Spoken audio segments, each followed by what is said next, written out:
こんにちは。パソコン専門チャンネルのザ・比較です。今日は高性能 CPU に有機 EL ディスプレイを搭載しながら10万円を切る価格のノートパソコンレノボ IdeaPad Slim 5 Gen 10 14型 AMD をレビューします。 CPU はゲーミングノート PC に搭載されていてもおかしくない高い性能です。ディスプレイは黒が引き締まっていて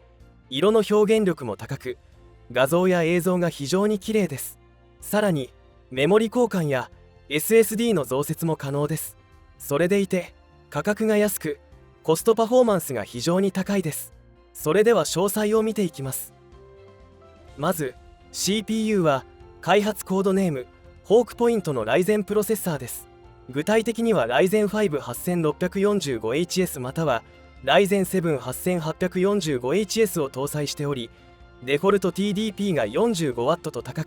高い性能です。今回のレビュー機ではライゼン 5-8645HS を搭載しており、シネベンチ2024のマルチコアのスコアはご覧のようになっています。なお本製品は電源モードを変更することができ、今回はデフォルトの適用パワーモードと高いパフォーマンスが出るパフォーマンスモードで計測しています。先日8万円台で購入することができる下位モデルの IdeaPad Slim 3をレビューしましたが、その PC に搭載されていた Ryzen 5-7533HS と比較すると本製品の Ryzen 5-8645HS のスコアは非常に高かったです。その他一般的なノート PC に搭載されている Ryzen 5-8540U よりも高いスコアで普通のノート PC よりも高い性能であることが分かります。また今回搭載できるもう一つの CPU Ryzen 7-8845HS のスコアは計測していませんが、他の PC で計測した結果を見るとさらに高いスコアになります。ただ本製品の内部を見るとヒートパイプは2本あるものの冷却ファンは1つしかなく、デフォルト TDP が 45W の CPU を搭載している割には冷却性能はそこまで高いわけではありません。高負荷時の CPU 電力を見てみると適用パワーモードの場合は 35W 前後とデフォルト TDP よりも低い数値で推移していました。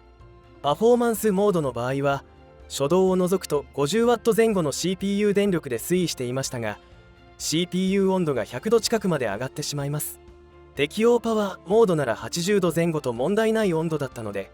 普段は適用パワーモードで使った方が安全です。そのあたりを考慮するとRyzen 7-8845HS を搭載した場合ここまでのスコアは出ないと思いますが、Ryzen AI 7-350に近いスコアは出るのではないかと思われます。オフィスソフトの使用やウェブページの閲覧などの負荷が軽めの作業はもちろん、動画編集などの負荷のかかる作業も快適に行える性能です。次に CPU に内蔵されたグラフィックスの性能を見てみます。グラフィックス性能の指標となる 3D マークナイトレイドのグラフィックススコアはご覧の通りです。Ryzen 5-8645HS は一般的なノート PC に搭載されている Ryzen 5-8540U よりも高いスコアで CPU に内蔵されたグラフィックスとしては高い性能です。実際に原神のゲームをプレイしてみましたが、低の画質設定であれば安定して 60fps が出ていました。原神のような軽いゲームであればプレイできる性能です。Ryzen 7-8845HS にすればさらにグラフィック性能が上がるので中くらいの画質設定でもプレイできると思われます。ただしモンハンワイルズのような重いゲームはできないので、そのようなゲームをするときはこの PC ではなくゲーミングノート PC を購入しましょう。ディスプレイには 1920×1200 ドットの有機 EL を採用しています。色の表現できる範囲を示す色域が広いので画像や映像がとても綺麗に表示できます。撮影した家族の写真や動画を綺麗に表示させたい方や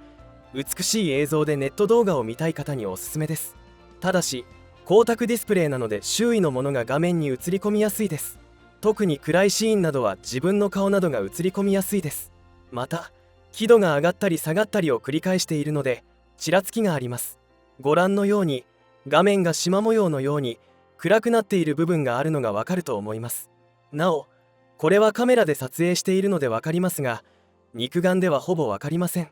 ただ体質によっては目が疲れる場合もあります。また画素がペンタイル配列であるため普通の液晶と比べると小さい文字の場合は赤や青が混じって見えたり、文字の輪郭がざらついて見えたりします。もう少し解像度が高いディスプレイだとそこまで気になりませんが、本製品は 1920×1200 とそこまで高い解像度ではないためやや気になります。映り込みがある点、ちらつきがある点、文字がやや見にくい点の3つはいずれも気にならない方が多いので、そこまで気にする必要はありませんが、パソコンを使うと目が疲れやすいタイプの人は普通の液晶を搭載したノート PC の方がいいかもしれません。メモリはスロット式で交換することができます。数年後にメモリ使用量が多いソフトを使うようになった場合、 PC を買い替えなくてもメモリを交換して使い続けることができます。また初期搭載されている SSD の他にスロットに空きがあるので M.2 SSD を1つ増設することができるのもメリットです。試しに手持ちの SSD を増設してみましたが、問題なく認識し十分な速度が出ていました。ただしネジが搭載されていなかったので M2 ネジを自分で購入する必要があります。今回手持ちの 2mm の M2 ネジを使いましたが問題ありませんでした。重さは約 1.39kg となっています。持ち運び用に特化したモバイルノート PC だと 1kg を切るような製品がありますが、本製品はそこまでの軽さではありません。ただ重いわけでもないので、たまに外へ持ち出す程度なら十分対応可能です。またフロアを移動する程度であれば十分な軽さで持ち運びしやすいです。キーボードについては普通の打ちやすさです。キーストロークはやや浅めですが、キートップが湾曲しているので指がフィットしやすく押しやすいです。ただバックスペースキーとエンターキーはもう少し大きいと良かったです。キーボードバックライトも搭載しているので、